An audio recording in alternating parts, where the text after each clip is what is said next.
Hey guys, it's me again. The me you don't know, but that shouldn't matter for you to enjoy good stories. So let's get on with the show now, shall we? Last time I screwed up quite a bit. Didn't explain things clearly or properly or whatever you want to call it. But before I get to explaining the system I made, the whole world explanation and all the stuff Deku went through, let me go back to that sludge filling incident.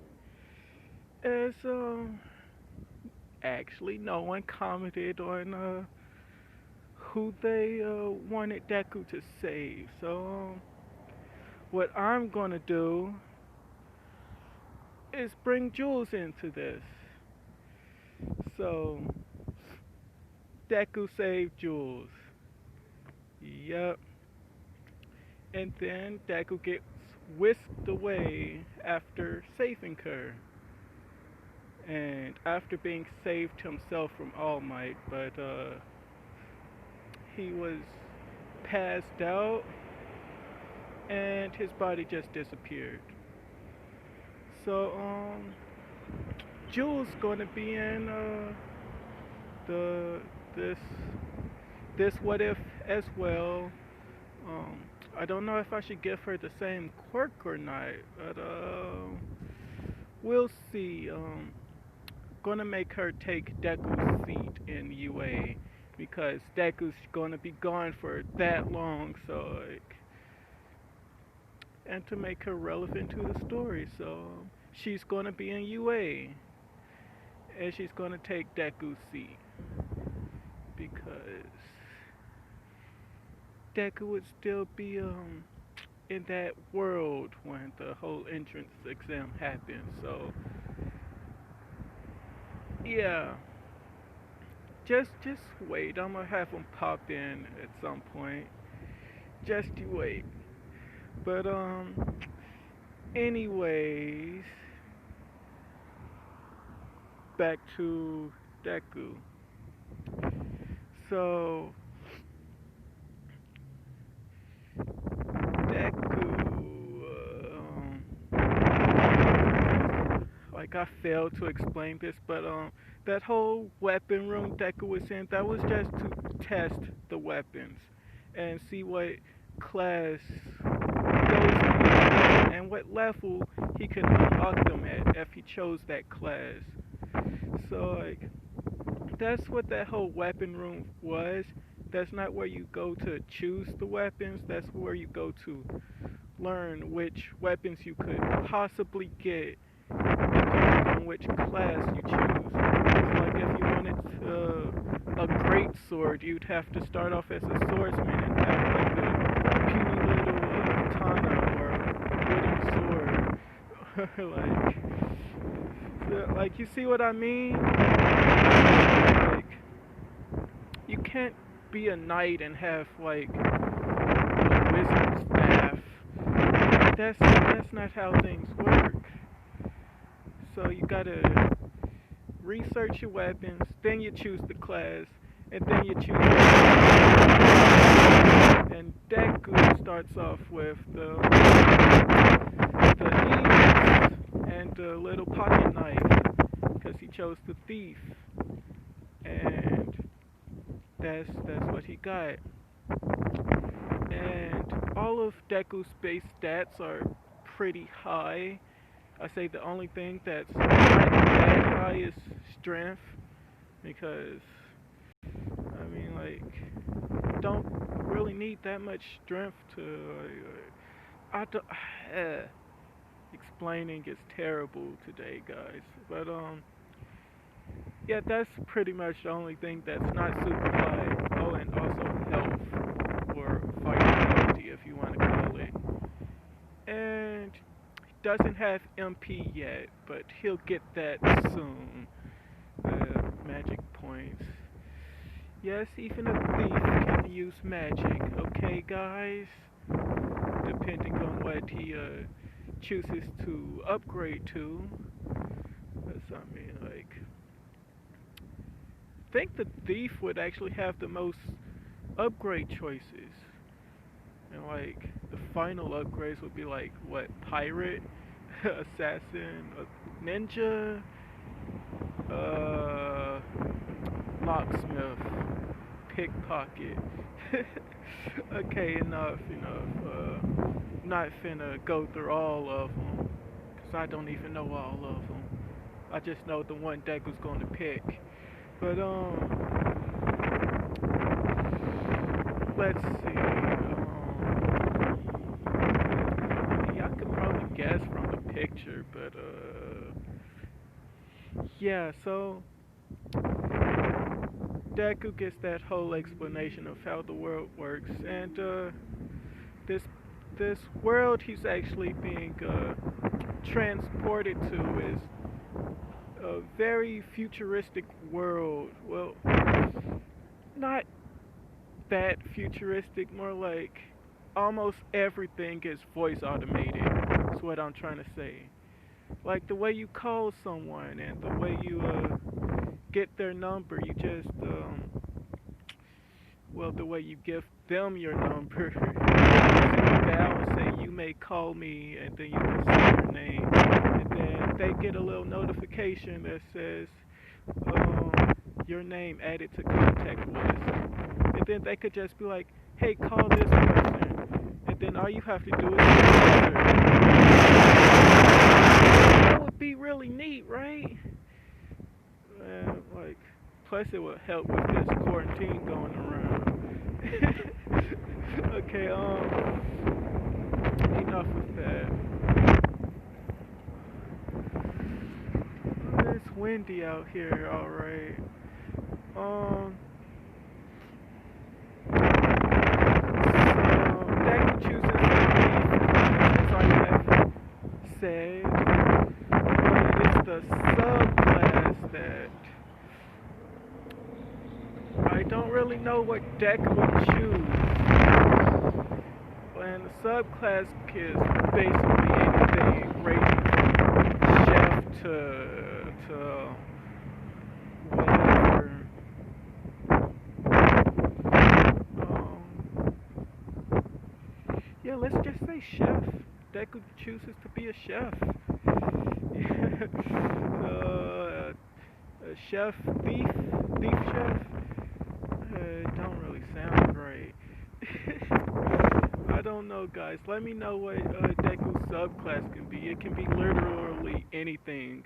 He could be a singer, for goodness sake. But it kind of doesn't matter right now, cause let's get to why Deku was transported. And we get to one of these futuristic cities. It got like a huge mansion floating above it, and it's got like this. And I said huge mansion, but it's like a huge island floating above this futuristic city, and it has a huge mansion on it. There, as it's basically like royalty, and as usual, someone dabbling in magic decides to make a summoning circle, and it starts to work, but then it fails. So Deku gets teleported somewhere else, not in that city, not on that island, nowhere near any civilization.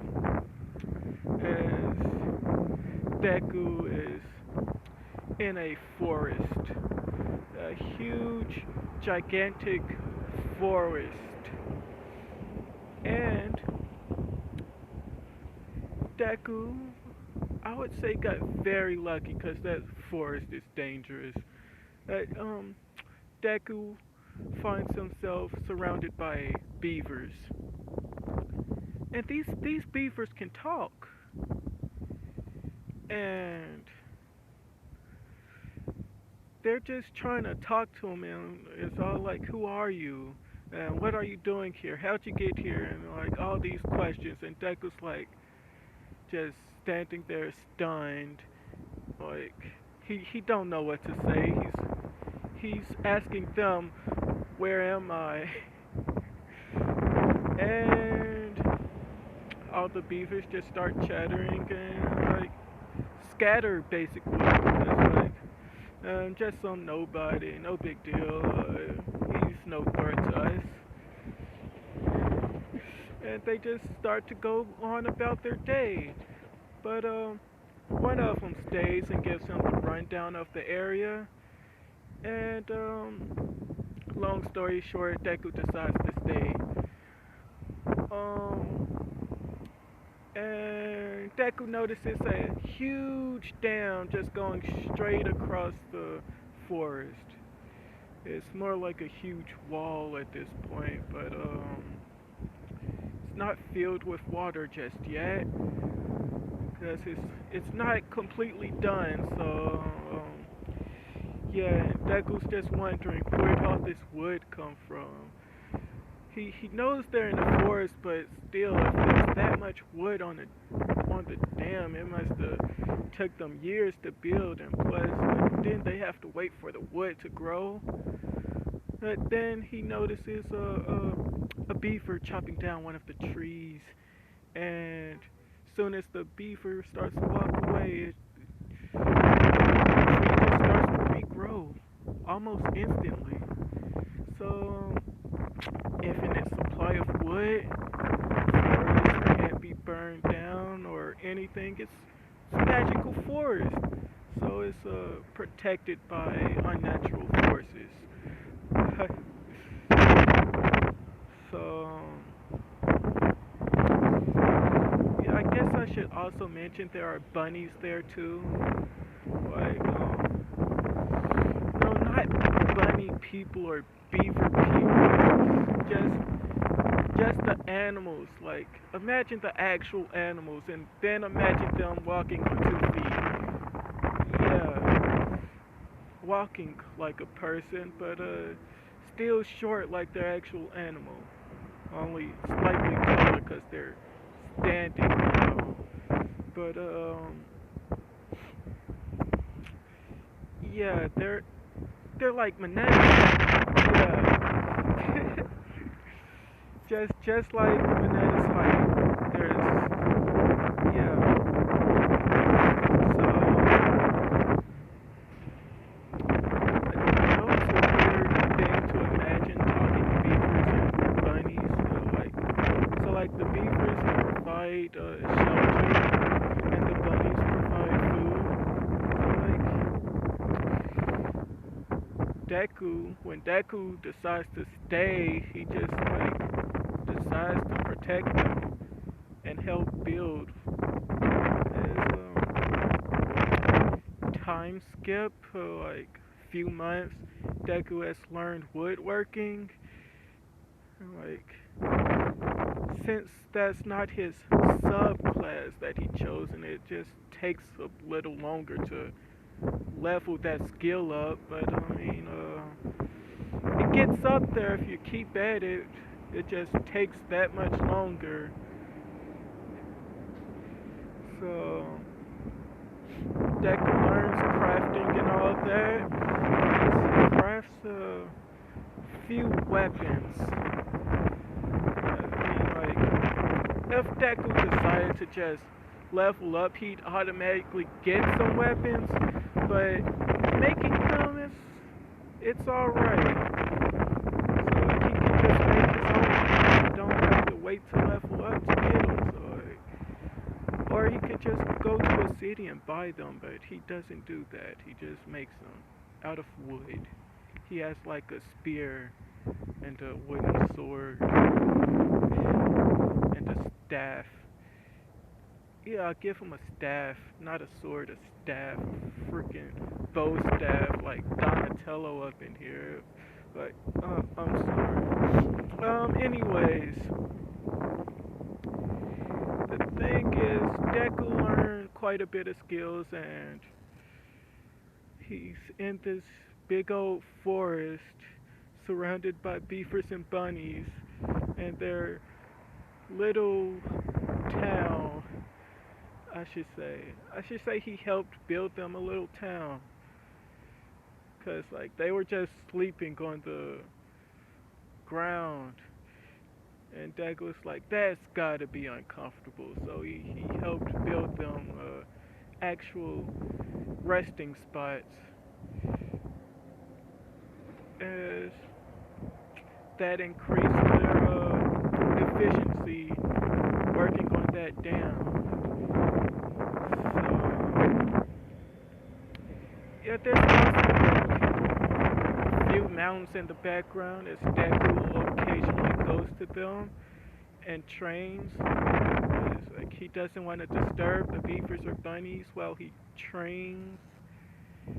And after a while, I say one of Deku actually bonded with one of the bunnies. Like, I don't know how to describe it. It's kind of like a familiar, but it's not. But he bonded with one of the bunnies, as that bunny just follows him around everywhere. And that bunny, it learned how to fight. Thanks to Deku. So, so get ready for a kickboxing bunny. Freaking high jump kick. Freaking, I don't know. Anyways, um, just what level would Deku be after a few months training in the mountains? Um, I don't know. I think he'd be pretty high.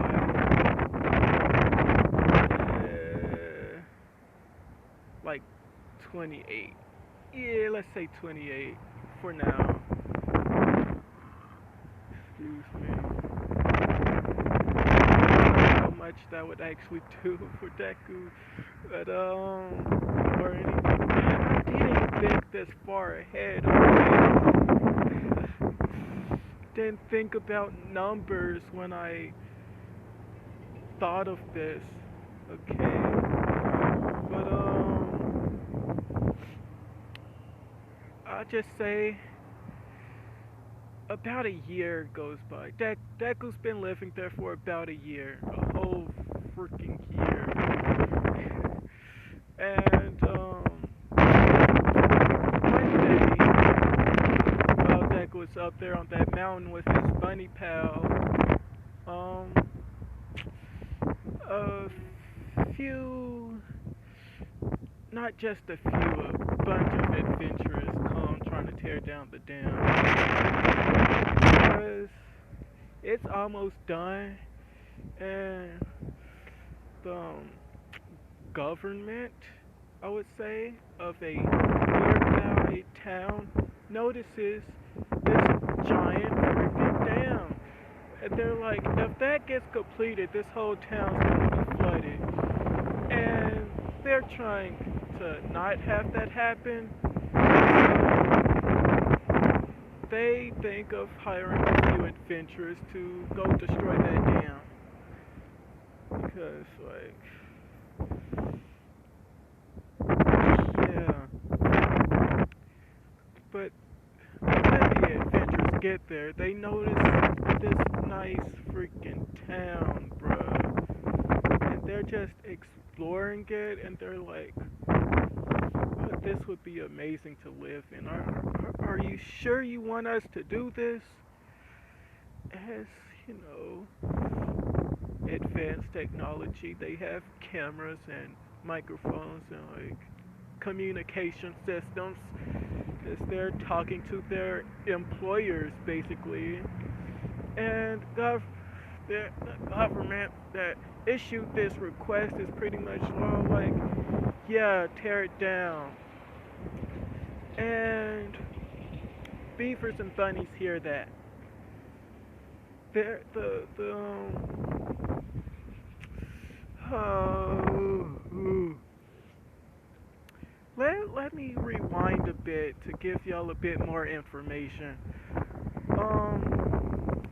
the beavers and bunnies, they're in this huge forest, right? I said, and they're pretty much smack down in the middle of it, in the middle of the forest, taking up a huge chunk of it.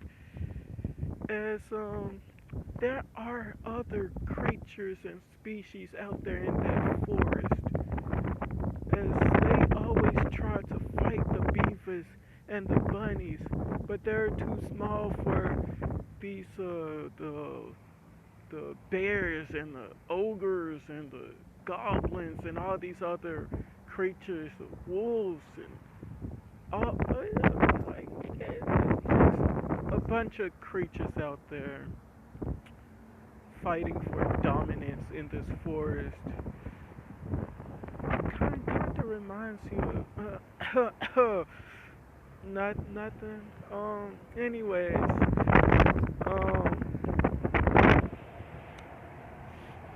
the beavers and the bunnies are just like too small to handle. As these other creatures struggle to take on even one of them because they're just too dang evasive. Just dodge and dodge and dodge. You can't hit them. They're they're not good fighters, but they have evasive maneuvers. It's like they can't get touched. But some way, somehow, these humans come in and wreck the place. They slaughter just about every beaver and bunny there. Only a few survive. Like,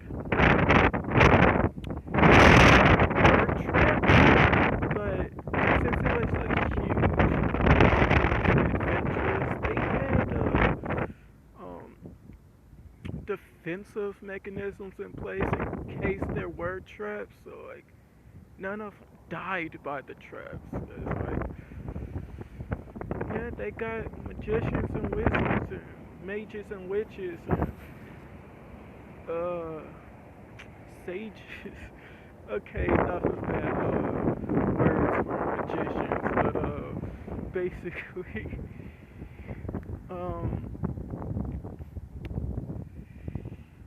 yeah, none of the traps kill any of these adventurers. As they get to that village, notice how nice it is, and like freaking destroy it, including the residents. Sis. The people living there, the beavers and the bunnies. As they're pretty much wiped out, and the dam is the bam the dam the dam is destroyed. Oh my god. So, anyways, when Deku finally gets back, he notices some adventurers slaughtering his friends, the beavers and the bunnies. As Deku, instant rage mode, freaking grabs his needles and just like pokes all their eyes out, as all of them are effectively blind. Because I mean, like, Deku got that pinpoint accuracy, and yeah, Deku doesn't miss his targets, bro. Like, he's hitting him directly in their iris. Yeah, with those tiny little needles. So like, they not gonna see anything ever again, unless there's some sort of magic to heal them, which won't matter anyway, cause he's on a murdering spree. As I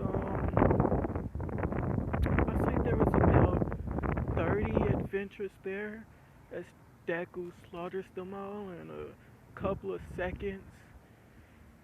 As I just mentioned, he threw needles into each one of their eyes.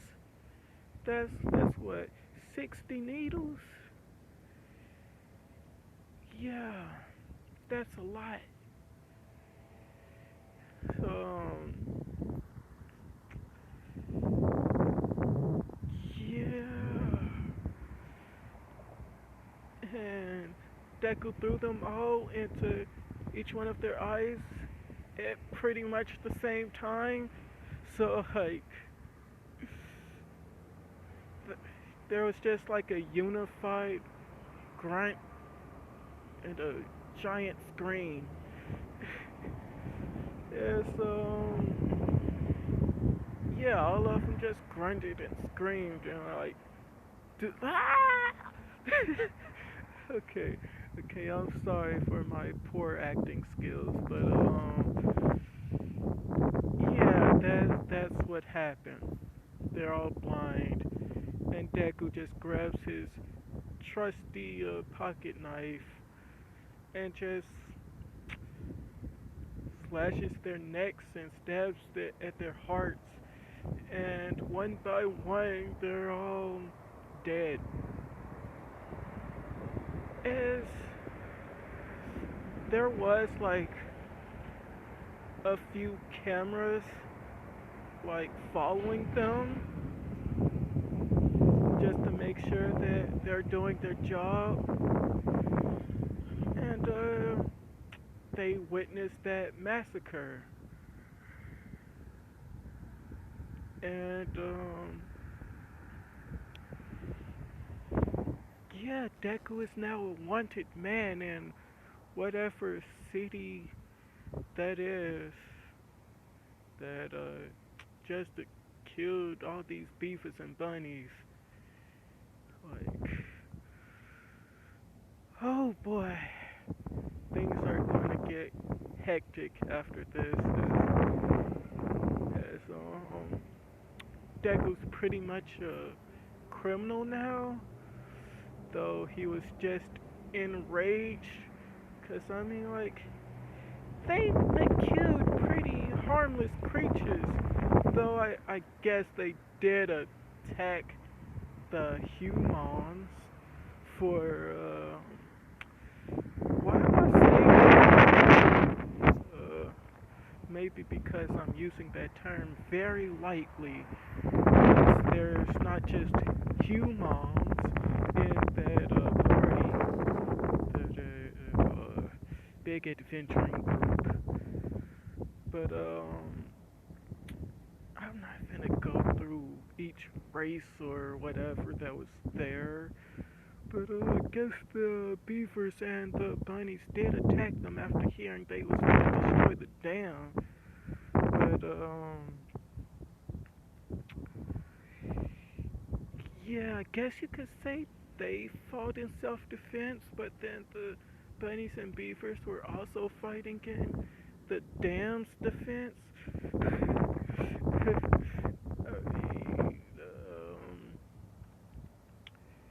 And Deku just avenged the beavers and bunnies, pretty much.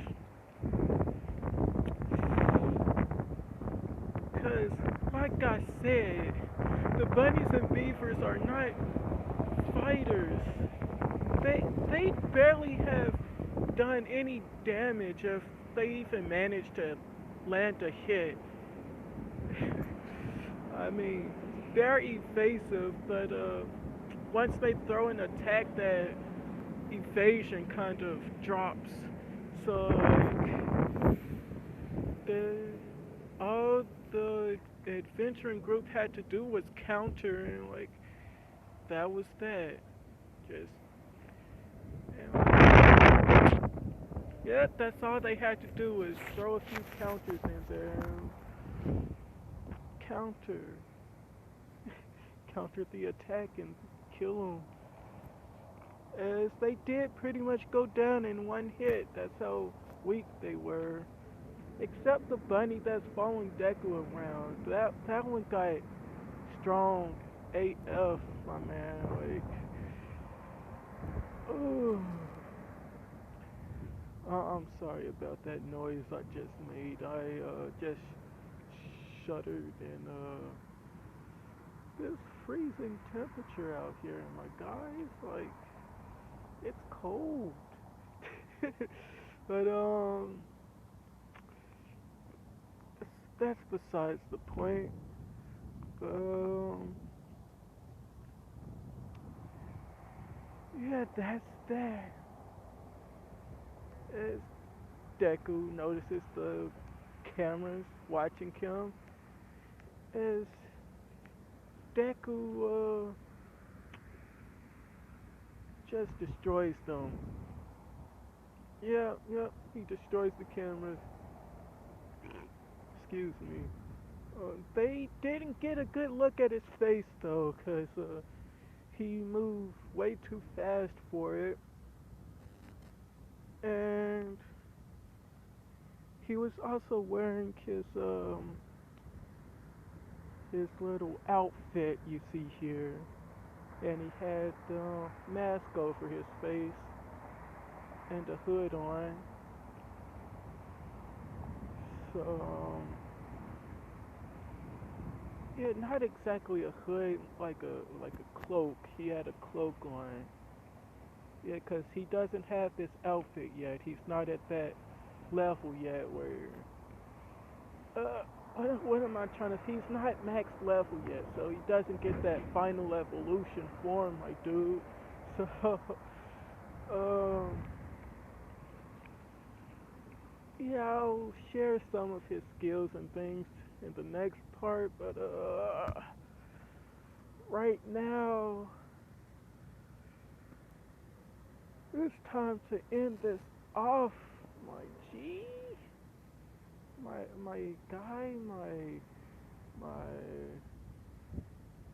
fellow whatevers. I don't know what to call you guys. Uh, well, anyways, I'll see you guys later. Tell me if you enjoyed, comment down, uh, what kind of skills that we should get. And, I'll see you guys in the next part. See ya. Bye.